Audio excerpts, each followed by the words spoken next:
El castillo, al cual mi criado se había atrevido a entrar por la fuerza antes de permitir que yo pasara la noche al aire libre, era una de esas construcciones en donde se mezclan la oscuridad y la grandeza. Según toda apariencia, el castillo había sido recientemente abandonado, aunque temporariamente. Nos instalamos en una de las habitaciones más pequeñas y menos suntuosas. Esta se hallaba en una apartada torre del edificio.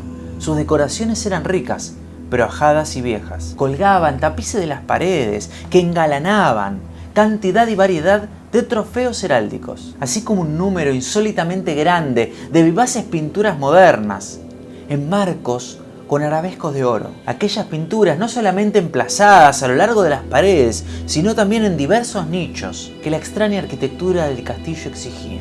Todo esto provocó en mí un gran interés, quizás a causa de mi incipiente delirio. Ordené, por tanto, a Pedro, mi sirviente, que cerrara las pesadas persianas de la habitación, pues ya era de noche, que encendiera las bujías de un alto candelabro que estaba en la cabecera de mi lecho, y que corriera de par en par las orladas cortinas de terciopelo negro que envolvían la cama. Al hacerlo así, deseaba entregarme, si no en sueño, por lo menos a la alternada contemplación de las pinturas y al examen de un pequeño libro que habíamos encontrado sobre la almohada. Este libro contenía la descripción y la crítica de aquellas obras. Intensamente leí.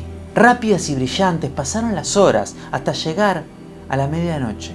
La posición del candelabro que debía iluminar el libro me molestaba, pero para no incomodar a mi recién dormido sirviente, alargué la mano, coloqué el candelabro de manera tal que la luz cayera directo sobre el libro. Pero el cambio produjo un efecto totalmente inesperado.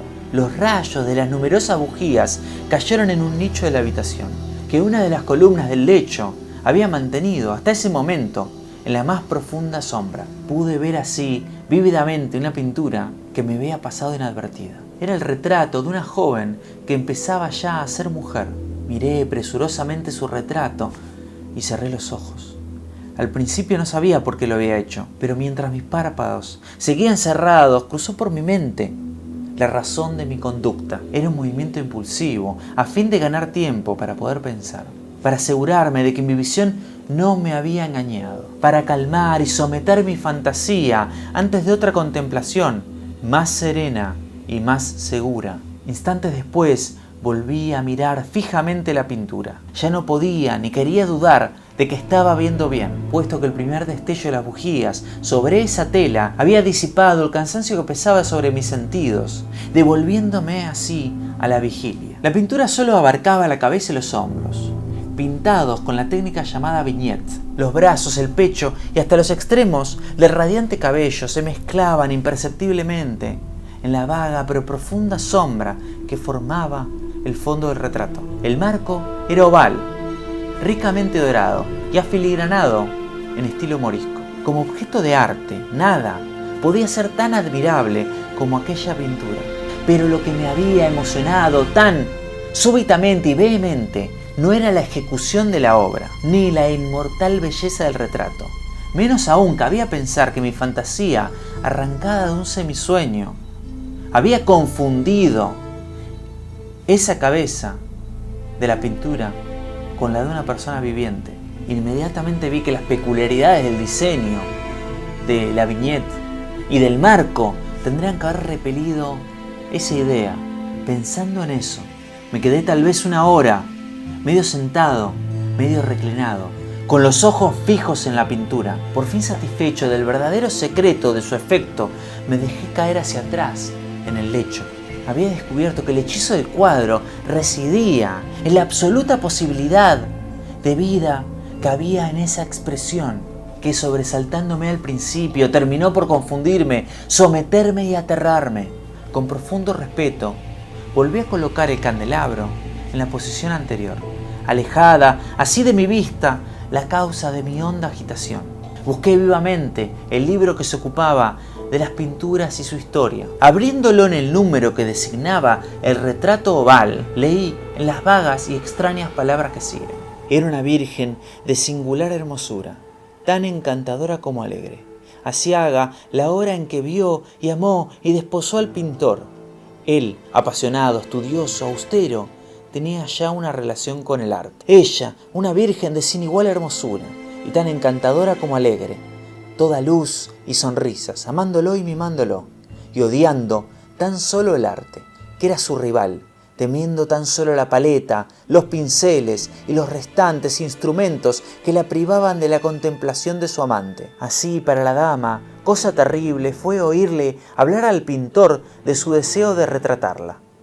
Pero era humilde y obediente, y durante muchas semanas posó dócilmente en la oscura y elevada habitación de la torre, donde solo, desde lo alto, caía la luz sobre la pálida tela.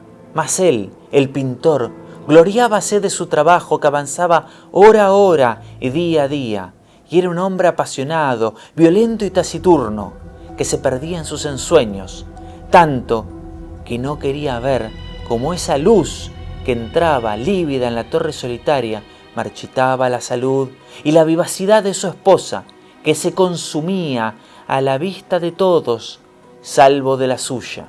Mas ella seguía sonriendo sin exhalar queja alguna, pues veía que el pintor, cuya nombradía era alta, trabajaba con un placer fervoroso y ardiente, bregando noche y día para pintar a ella que tanto le amaba, y que sin embargo seguía cada vez más desanimada y débil.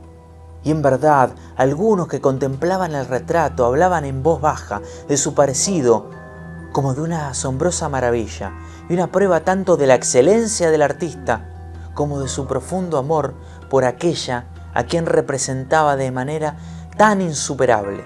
Pero a la larga, a medida que el trabajo se acercaba a su conclusión, nadie fue admitido ya en la torre, pues el pintor se había exaltado en el ardor de su trabajo y apenas se apartaba los ojos de la tela, ni siquiera para mirar el rostro de su esposa. Y no quería ver que los tintes que esparcía en la tela eran extraídos de las mejillas de aquella mujer sentada a su lado. Y cuando pasaron muchas semanas y poco quedaba por hacer, salvo una pincelada en la boca y un matiz en los ojos, el espíritu de la dama osciló, y entonces la pincelada fue puesta y aplicado el matiz, y durante un momento el pintor quedó en trance frente a la obra cumplida. Pero cuando estaba mirándola, se puso pálido y tembló mientras gritaba: «Ciertamente, esta es la vida misma». Y se volvió de improviso para mirar a su amada, pero ella ya estaba muerta. El retrato oval, Edgar Allan Poe.